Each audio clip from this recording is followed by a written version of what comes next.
Gun-related injuries are on the rise, with an alarming number of children and teen victims. And Local 10's Sinella Sabovic sits down with juveniles who have experienced violence firsthand and talks with community leaders stepping in to help make a change. We begin with breaking news. Week, teenaged boy gunned down. 17-year-old boy killed After week, Both were 17. 13-year-old shot in the back of the head. reports of children and teenagers shot in South Florida. Some sadly dying from their injuries, others lucky to be alive.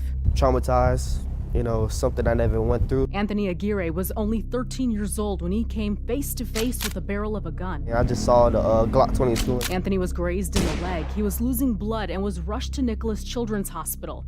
He admits he was hanging with the wrong crowd. I used to sell, so it was like, when you do some stuff like that, people are gonna try to hurt you. He says the shooting was a defining moment. I elevated from that and I became greater, and I never looked back after that. Sadly, this wouldn't be Anthony's last time dealing with gun violence. I heard the gunshots from outside and I knew something happened. His best friend was only 15 years old when he was shot in Homestead a year and a half ago.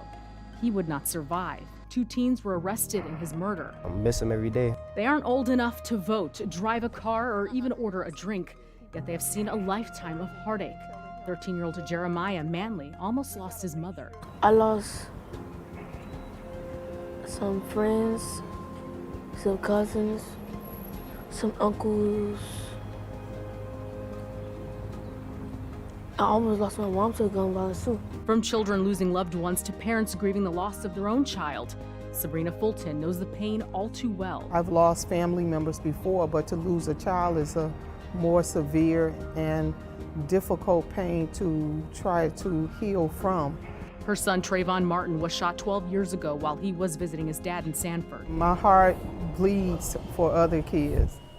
So when a child is brought in from a gunshot wound, they're wheeled into the emergency room here. Right. And then what do? We get them to a room? We get them into a room. And Dr. Julie Valenzuela is a trauma surgeon at Ryder Trauma Center.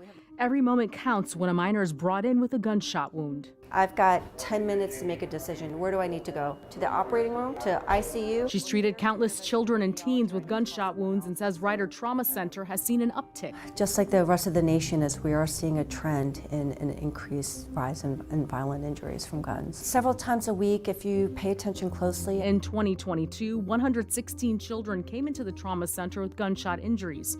In 2023, from January to November, 97 children. The demographics typically involves young teens, and it tends to be African American men. According to the Centers for Disease Control and Prevention, gun-related injuries are the leading cause of death for kids and teens, surpassing car crashes and illnesses. It's heartbreaking, and secondly, on some level, it's infuriating because it's preventable. You called it a crisis. It is a crisis.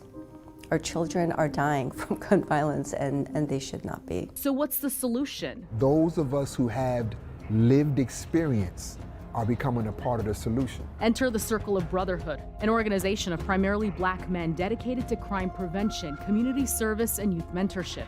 Executive member Albert Campbell says he uses his own story to change lives. And I prayed an earnest prayer to God, and I asked him if you would spare my life and release me from prison, that I would come back out into a community that I helped to destroy and do everything within my might and my power to help right some wrongs that I did in this community. Campbell has held up his promise. Since 2016, his message has reached hundreds of children. We are trained to go in some of the worst places and reach some of the worst people and change some of their lives. And I live for that. Anthony also using the most traumatic moment of his life to help other kids. This is the whole reason why I help a lot. I like helping kids because I see myself in them. Sinella Sabovic, Local 10 News. Well, since 2012, the Circle of Brotherhood has engaged thousands, and even the White House is taking notice. That organization is one of 6 that received $2 million from the Biden administration. The executive director says the work isn't done and the money will continue to help fight the good fight.